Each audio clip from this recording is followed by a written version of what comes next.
Good evening and welcome to NewsNight. Tonight we'll have all of your international, national, and local news. I'm Ruthie Light. And I'm Christiana Cates. Learn about anti-abortion ban strikes, cruise offerings, free wedding services, and administrative picks, all influenced by the recent presidential election.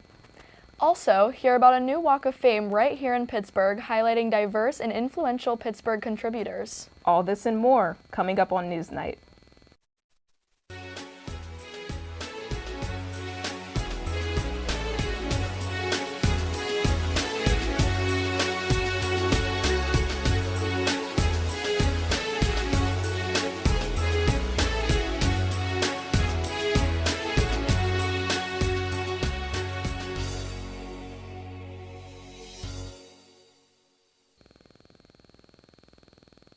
On November 16th, Venezuela's authoritarian government released hundreds of political prisoners following President Nicolas Maduro's arrests amid nationwide protests against his presidency. Since July 29th, at least 1,976 people have been arrested. This includes 246 women, 69 children, and at least 11 foreigners. Since then, at least 225 detainees and 107 political prisoners were released from at least 4 prisons across Venezuela, including the country's infamous Tacuarón prison. This is the first major release of political prisoners since the beginning of Maduro's post-election suppression, which advocates say has been the worst the country has faced in history.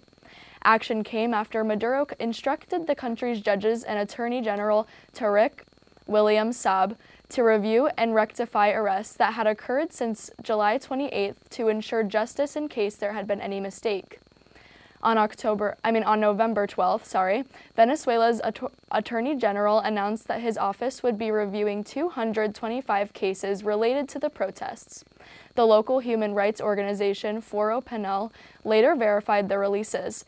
However, it is unclear what exactly prompted Maduro's change of heart after he boasted of more than 2,000 arrests in August and vowed, quote, "there will be no forgiveness," end quote.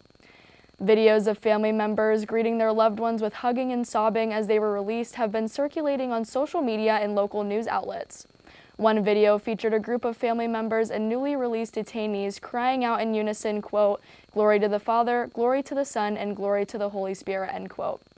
After months of devastation the families of Venezuela have faced following election, justice is being rightfully restored one step at a time. Tensions are rising once again between Russia and Ukraine. The Biden administration has approved U.S. missiles to be used by Ukraine during the war effort. This was confirmed by U.S. officials, and Ukraine launched its first long-range missile on Tuesday. This came after Ukrainian President Volodymyr Zelensky spent months reaching out to the United States, requesting aid in the war effort. This seems to be motivated by the Russian deployment of over 10,000 North Korean troops to aid in combat operations within Ukraine's northern territory. Shortly after, President Zelensky, in a statement to the public, said, quote, "Strikes are not made with words. Such things are not announced," end quote. Biden has met with other world leaders from South Korea and Japan, as his administration had delayed providing weapons previously sought by Ukraine. Since the start of the war, the U.S. has supplied over $52.6 billion in security assistance to Ukraine.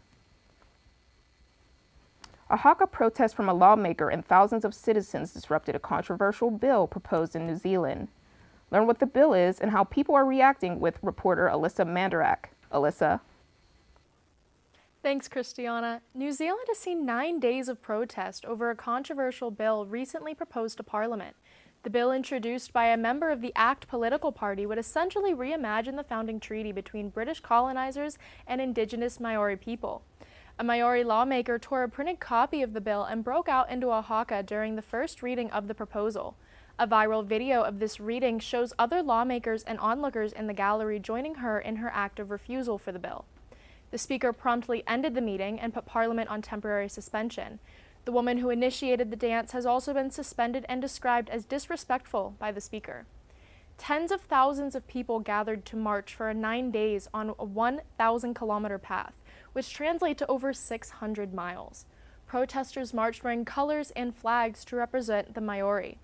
Fear surrounds the ability for this bill to pass, as many citizens worry about the division of Maori and non-Indigenous people. The Prime Minister has said the bill would not pass into law since it does not carry sufficient support by lawmakers. However, it has become evident that people are still involving themselves in a fight to reverse progressive changes in the country. This past Monday, the son of Norway's crown princess, Marius Borg Høiby, was arrested on suspicion of rape. Høiby was taken into police custody after being charged with, quote, abuse in close relationships, end quote, along with violating a restraining order and driving with a valid driver's license. This is not the first time Høiby has been arrested. Back in August, he was pled guilty to charges of bodily harm and property damage at his apartment. He also has pleaded guilty to making death threats against a man in a separate incident. As of now, Høiby is being held in the Norwegian capital, Oslo.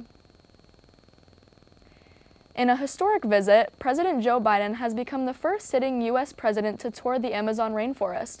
Reporter Dylan James has more details on the groundbreaking trip and what it could mean for global climate action. Joe Biden touched down in Manaus, Brazil over the weekend to see the environmental damage and challenges that the Amazon faces. Biden was joined by climate experts and Brazilian officials while he surveyed the drought-stricken regions of the Rio Negro and visited indigenous leaders. His administration pledged $50 million to the Amazon Fund, reinforcing U.S. commitment to rainforest preservation. The Amazon is often called the quote-unquote lungs of the planet because it regulates global weather and is a biodiversity powerhouse.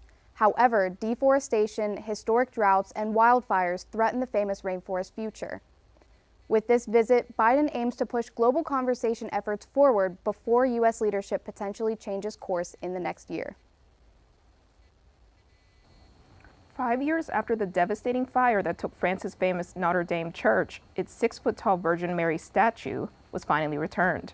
The statue dates back to the mid-1300s and became an official part of the church in 1818. After the fire, the statue was relocated for safekeeping until it could be moved back into the cathedral. The return of the Virgin Mary is just the beginning of Notre Dame's grand reopening, set to begin on December 8th. After the break, hear about the first case of a certain Mpox strain manifesting itself in the U.S. and the recent Trump administration hires for his upcoming term. Don't go away.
On November 16th, health officials identified the first case of the clade I Mpox strain in the United States after an American brought the disease back to her home in California after traveling in Eastern Africa, which is one of the several countries known to have been affected by the virus. The affected person is currently self-isolating. People who have had close contact with the person are also being contracted by healthcare workers. Health officials are saying that for now there is no evidence that the Mpox strain is spreading among people in California or anywhere else in the United States. However, the case has prompted global health alerts concerning its ability to spread due to its severity and transmissibility. Mpox is a disease that spreads from animals to people. It's received its former name, monkeypox, because it was first discovered in monkeys. According to the CDC, it originates from the same virus family as smallpox, and it spreads through physical contact. According to the World Health Organization, Mpox can cause a painful rash with sores in large lymph nodes, fever, headache, muscle ache, back pain, and low energy. This is not the first time that Mpox has made its way to the United States, as the Clade 2 Mpox strain has circulated America since 2022. However, the risk with the Clade 1 Mpox strain is believed to be higher than the Clade 2 strain. State and health officials say not to worry, though, because the risk of the strain spreading to the public from this first case is low. According to experts, a single case linked to travel is cause for vigilance, not panic. More advancements in President-elect Donald Trump's hush money trial. On Tuesday, New York State prosecutors announced a plan to postpone the former president's trial by his legal team. In order for a delay to take place, it would need the presiding judge, Juan Mercan's approval. This comes after the initial conviction in May, when former President Donald Trump was accused of falsifying business documents to cover up an affair with adult film actress Stormy Daniels. The former president's lawyers are fighting to have the case dismissed. And his attorneys wrote in a statement Tuesday to the district attorney of New York City that, quote, "There is no material difference between President Trump's current status after his overwhelming victory in the national election and that of a sitting president following inauguration," end quote. The president says that a delay could happen under certain circumstances if there are appeals during the trial, which will result in a temporary suspension or stay of proceedings, or if the question of immunity for the former president is raised during proceedings. This comes as President-elect Donald Trump will take office in January 2025. Abortion has been a divisive topic in state legislation across the country. One judge has stepped up to strike down multiple anti-abortion bans in Wyoming. Reporter Addison Deal has the story. In a post-Roe v. Wade world, contraceptive rights are up in the air for many states in the U.S. Wyoming, a state with some of the strictest laws surrounding abortion, made a change when a judge ruled that the bans were unconstitutional. The first law banned all abortions within state lines except in cases of rape or incest, or if the mother's life is in danger. The other law specifically banned abortion pills, uniquely the only state to do so. Teton County District Judge Melissa Owens posed an injunction with the two laws, claiming that they violate the state's constitution, which states that bodily autonomy is a right for all citizens. Owens wrote in the injunction, quote, "The court concludes that the abortion statutes suspend a woman's right to make her own health care decisions during the entire term of her pregnancy and are not reasonable or necessary to protect the health and general welfare of the people," end quote. This is the third time that Judge Owens has struck down these laws when brought into a court setting. This ruling now makes abortion legal in the state of Wyoming up until fetal viability for the time being.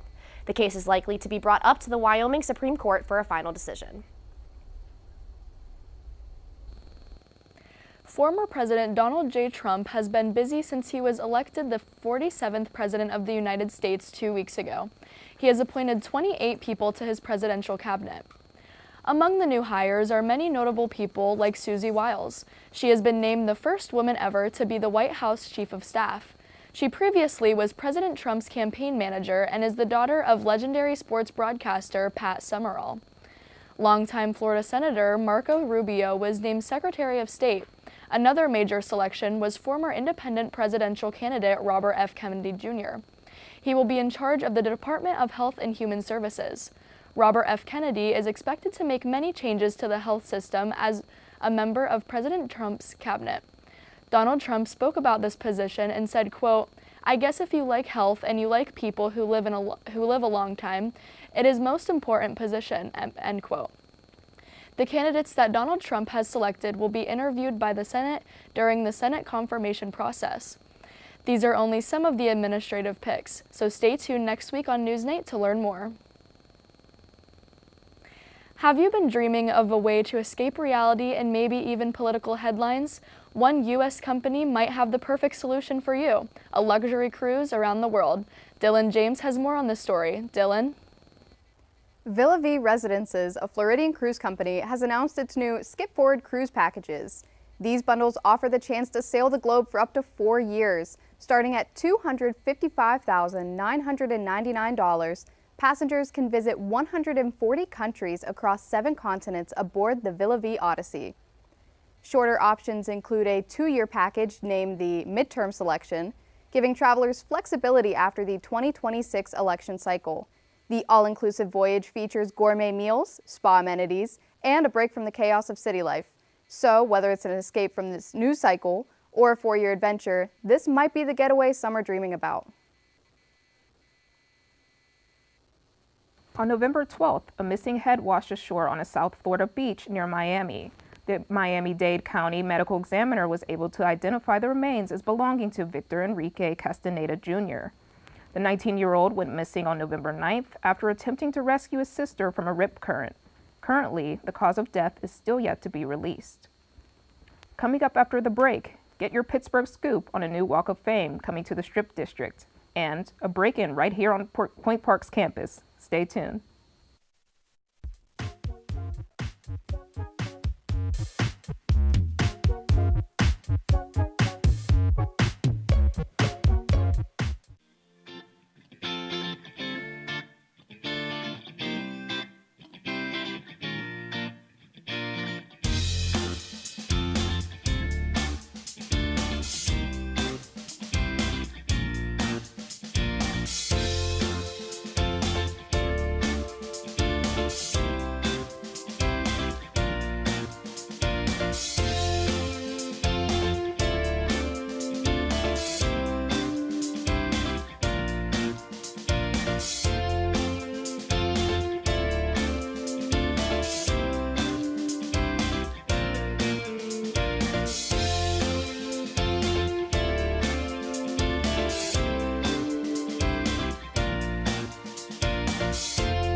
A 70-year-old man was shot and robbed outside of Cornerview Nursing and Rehabilitation Home in Pittsburgh's Larimer neighborhood. Last Wednesday, November 13th, around 12:30 p.m., first responders arrived at the scene of the crime after receiving an aggravated assault report to find the victim outside of the nursing home lobby with a gun wound on his stomach. The victim informed the police that a man had shot him and robbed him of cash and his wedding band. As he was in critical condition, the victim was soon after taken to the hospital. The Cornerview Nursing and Rehabilitation Home staff told law enforcement that the victim entered the facility in the afternoon asking for help. Following the events, the facility went into lockdown and assisted the man as best as possible. The victim is not a resident of the nursing home, rather he was visiting family there previous to the attack. That following Friday, November 15th, alleged assaulter Raul Yamil Brito Chernos was taken into custody and charged with attempted homicide, aggravated assault, robbery, and reckless endangering another person in connection to the shooting. As of currently, the police have not found a motive for Chernos' actions. However, they stated that detectives have found a crime scene and the Borough Violent Crime Unit is investigating. An all-new Pittsburgh Walk of Fame is coming to the city. A nonprofit by the same name is starting the project and will place the stars on the sidewalk in front of the Strip District Terminal. The organization says it aims to create a landmark honoring people with ties to the Pittsburgh region who have influenced America's cultural heritage. The executive director, Nancy Polinsky Johnson, said, quote, "With 5 blocks of sidewalk under single ownership, we have plenty of space to honor so many of the diverse people from the Pittsburgh region, whose talents, skills, and genius have contributed significantly to science and technology, the humanities, and American arts and culture," end quote.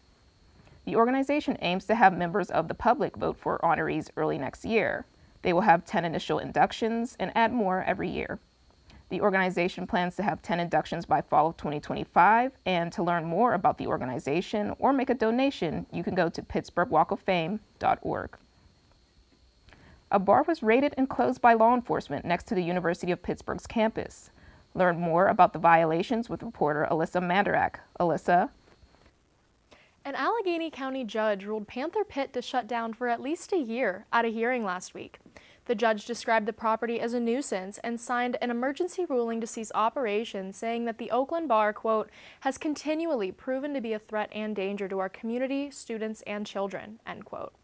District Attorney Steven Zappala has deemed this location a speakeasy and alleges that they do not check ID for customers. Signs have been posted outside of the bar advertising a $20 cover fee for unlimited drinks and dancing. In a September raid, police liquor control enforcement agents found over 400 gallons of alcohol, even though the bar does not currently hold a license to serve it. In almost 2 years, almost 40 calls have been made to the police over underage drinking, fighting, alcohol poisoning, and drug use. Among the 3 owners of the bar, Prasad Margabandhu and his brother Shivram Bandhu have a history as court defendants. Margabandhu specifically has seen charges of theft and insurance fraud. The brothers were sued by Monroeville and Westmoreland malls in the last 9 years for failure to pay rent on Winghart's Burger properties. Between years of raids and health code violations, authorities hope the closure will end the presence of violence and harm to the community. A man was arrested after entering the West Penn building under the influence last Wednesday, according to public safety. The man, Eric Blosser, 52, was found by campus police unconscious at a table inside the CMI. Pills were spread over the table in front of him.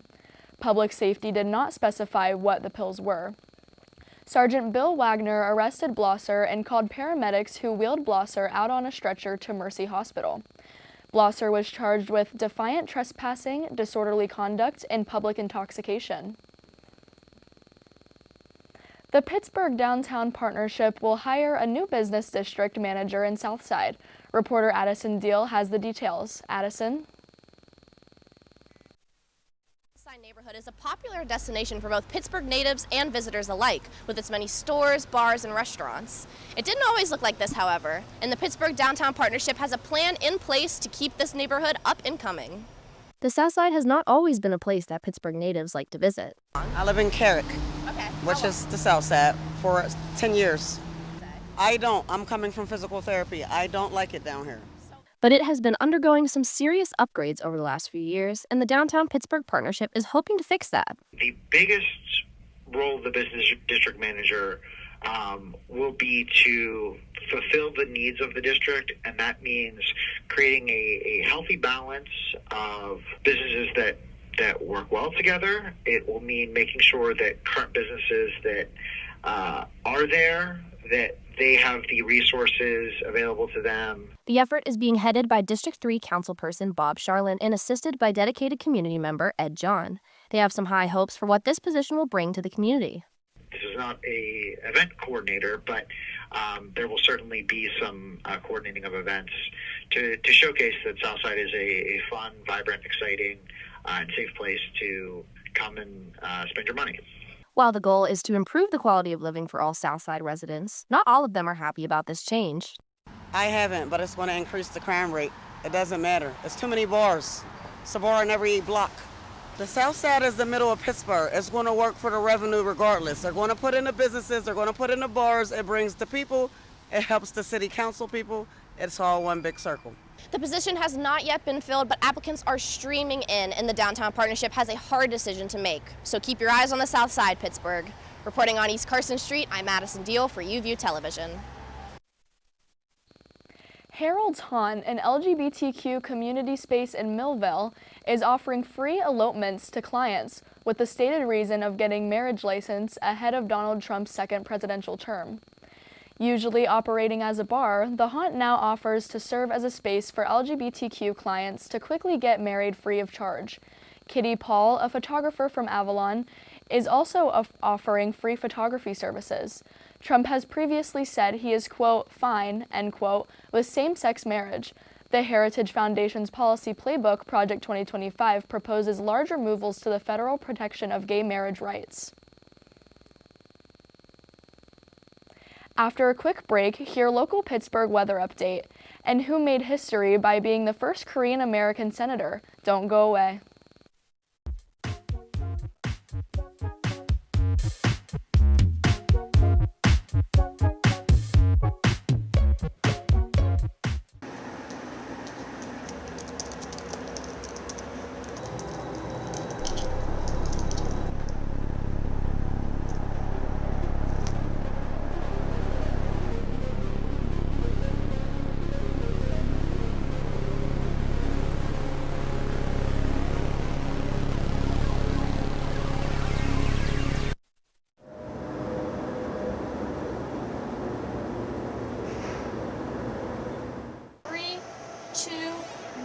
Take them cue and open their mics.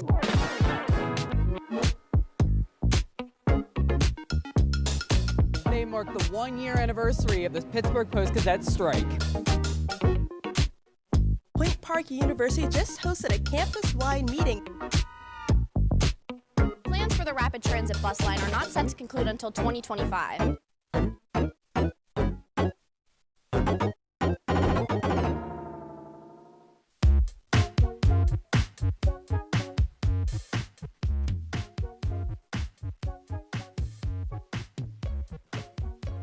Congressman Andy Kim made history last week, becoming New Jersey's first Korean-American U.S. Senator.